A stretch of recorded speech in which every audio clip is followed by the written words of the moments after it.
സർക്കാർ മലബാർ ദേവസ്വം ബോർഡിന് വേണ്ട പരിഗണന നൽകുന്നില്ലെന്ന് Kerala state temple employees coordination committee.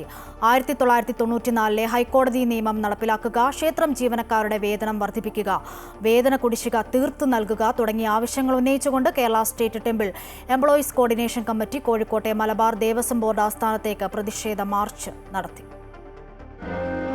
മറ്റ് 4 ദേവസ്വം ബോർഡുകൾക്കും സർക്കാർ നൽകുന്ന പരിഗണന മലബാർ ദേവസ്വം ബോർഡിന് ലഭിക്കുന്നില്ലെന്നാണ് ക്ഷേത്രം ജീവനക്കാരുടെ ആരോപണം. വേതനം വർദ്ധിപ്പിക്കുക, കുടിശ്ശിക തീർത്തു നൽകുക, തുല്യ ജോലിക്ക് തുല്യവേതനം നൽകുക തുടങ്ങിയ ആവശ്യങ്ങൾ പലതവണ സർക്കാരിനെ അറിയിച്ചെങ്കിലും പരിഹാരമുണ്ടാകാത്തതിനെ തുടർന്നാണ് Kerala state temple employees coordination committee കോഴിക്കോട്ടെ മലബാർ ദേവസ്വം ബോർഡ് ആസ്ഥാനത്തേക്ക് പ്രതിഷേധവുമായി എത്തിയത്. മറ്റ് ദേവസ്വം ബോർഡുകളിലെ ജീവനക്കാർക്ക് ലഭിക്കുന്ന വേതനം തങ്ങൾക്ക് ലഭിക്കുന്നില്ലെന്നും 1.5 വർഷത്തെ വേതന കുടിശ്ശിക തീർത്തു തരണമെന്നും Kerala state temple employees coordination committee general convener advocate Neeraj M Namboothiri പറഞ്ഞു. തിരുവിതാംകൂർ, കൊച്ചിൻ, കൂടൽമാണിക്യം, ഗുരുവായൂർ ഈ 4 ദേവസ്വം ബോർഡുകൾക്കും കിട്ടുന്ന സർക്കാർ ജീവനക്കാരനെന്ന പരിഗണന മലബാർ ദേവസ്വം ബോർഡ് ജീവനക്കാർക്ക് കിട്ടുന്നില്ല.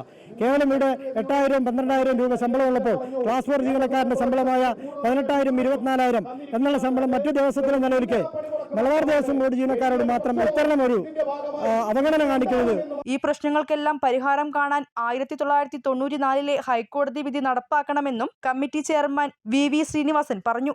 ആവശ്യങ്ങൾ അംഗീകരിച്ചില്ലെങ്കിൽ പ്രതിഷേധം ശക്തമാക്കാനാണ് സംഘടനയുടെ തീരുമാനം. അമൃത ന്യൂസ്, കോഴിക്കോട്.